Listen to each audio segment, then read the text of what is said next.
you know, bar heavy, you know, soulful. That's my whole thing. Like, growing up in Flint, like, you usually listen to hip-hop and gospel. Like, I grew up in the church.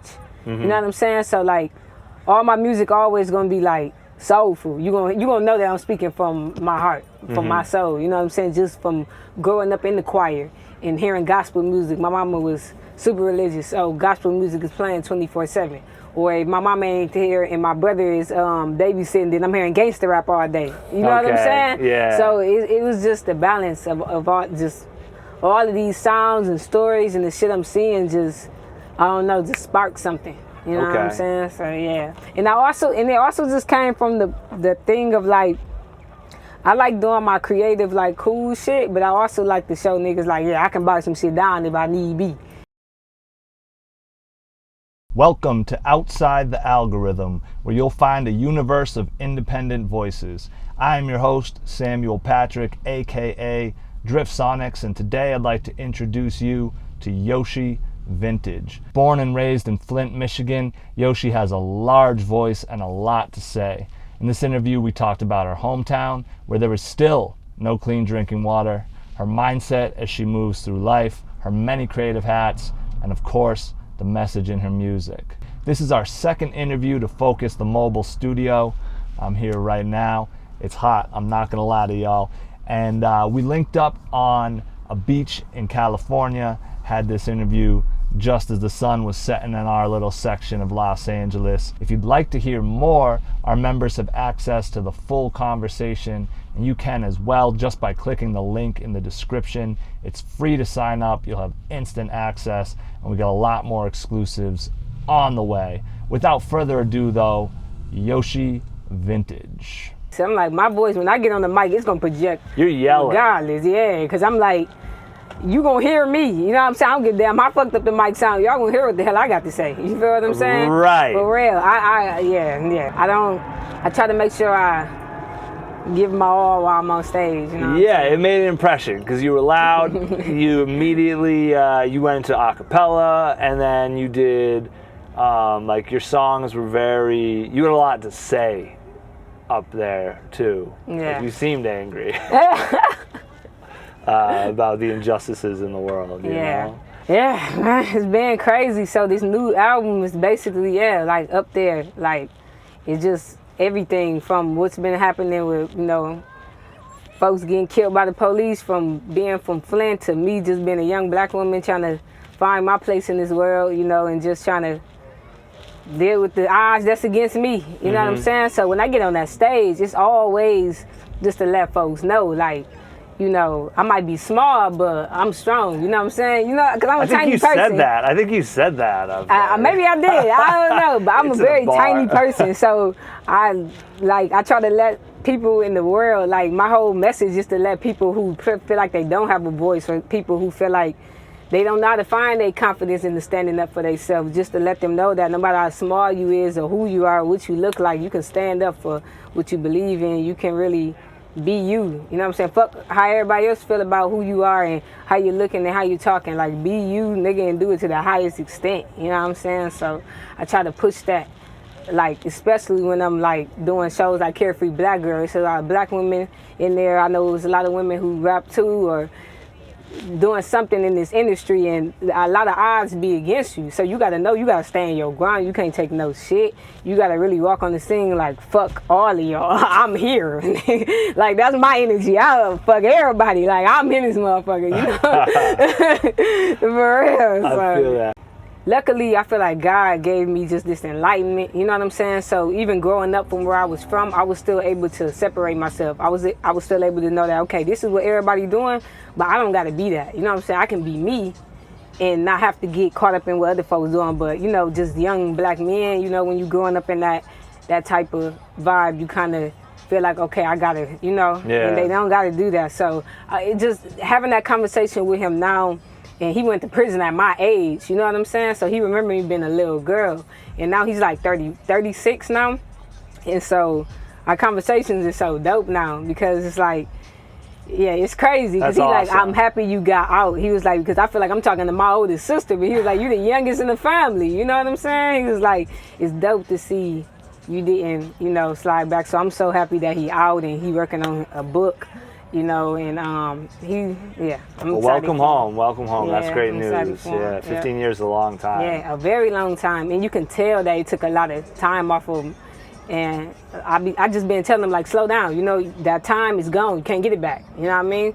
Focus on the future. That's all you can do. Don't focus on what you think you could have been doing in your 20s, but focus on where you're going now. You know what I'm saying? As a grown man, building and getting to what you wanted to do. You know what I'm saying? You found yourself now, so just keep that going. You know, so I try to keep that in his head so you won't get discouraged. Oh, you are the big sister now. That is a kind of, yeah. Like, I actually find it dope that my older brothers feel like they can call me and chop it up, even though I'm young as hell. And half of the time, I be like, nigga, I don't know if I'm right or not. Like, I ain't experienced enough life to know if I'm even telling you the right thing to do. Yeah. You know what I'm saying? But it's just fire to me that they feel like they can call me and I won't judge them. They can tell me anything, you know, and I'm always there trying to, like, push them to be the best they can be. So the butterflies are your thing, though? Butterflies are my, roses actually are my thing. I'm Big Rose, you know what I'm saying? Okay. But butterflies are my thing simply because butterflies just float through the madness, nigga. It could be a tornado going on, mixed with a tsunami, mixed with a motherfucking earthquake, like all types of shit could be going on, like for real. And the butterfly is just going right past it, you know what I mean? Not affected by none of the madness in the world, so that's why I view myself like a butterfly. Also, another thing is, I produced a few records on my new album too. Python taught me how to produce about 2 years ago, and no, not 2 years. Last year, a year ago, he taught me how to produce, and I have 2 records on there that I self-produce. Nice. So yep, and they hard. So you're just like leveling.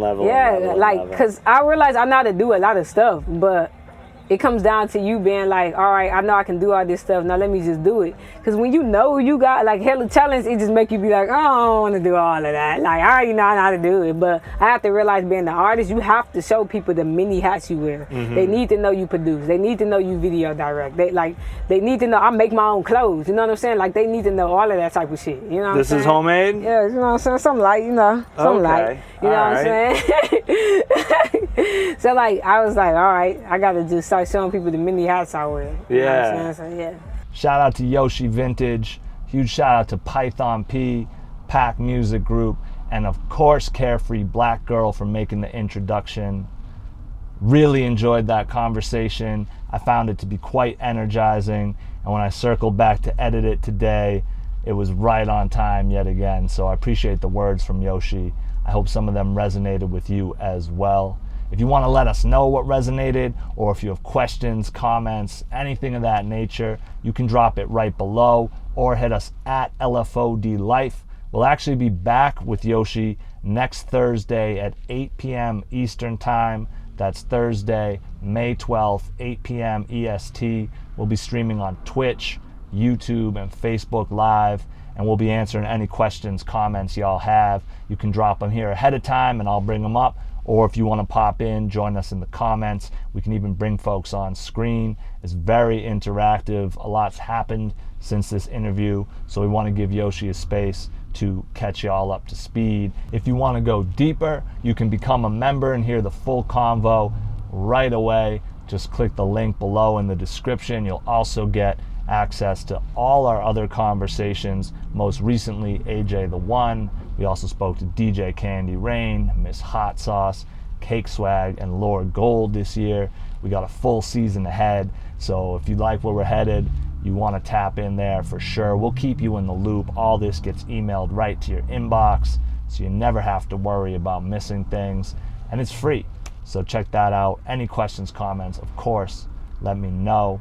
Thanks again to Yoshi Vintage, the whole LFOD fam, and all our members for making this possible.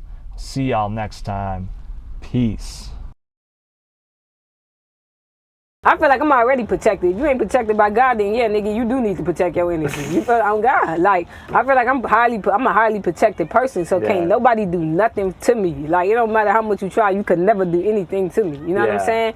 And so like with that, I have no problem bringing somebody into my space because I'm like, nigga, if you, regardless of what you own, it's not going to affect me. Like, you know what I'm saying? It's going to affect yourself, nigga. You know what I'm saying? Like, that's all I see. Yeah, I've had people try to cast spells. It doesn't work. Man, look, I'll be like, nigga, you casting them on yourself, nigga. That's funny. It's funny because, like, I figured we'd vibe because I caught it in your, you had some bar about, like, on your, like, big Leo vibes. I'm a Leo with an ego. I'm conceited. I try not to be conceited, but I'm August 7th, so I'm out here too.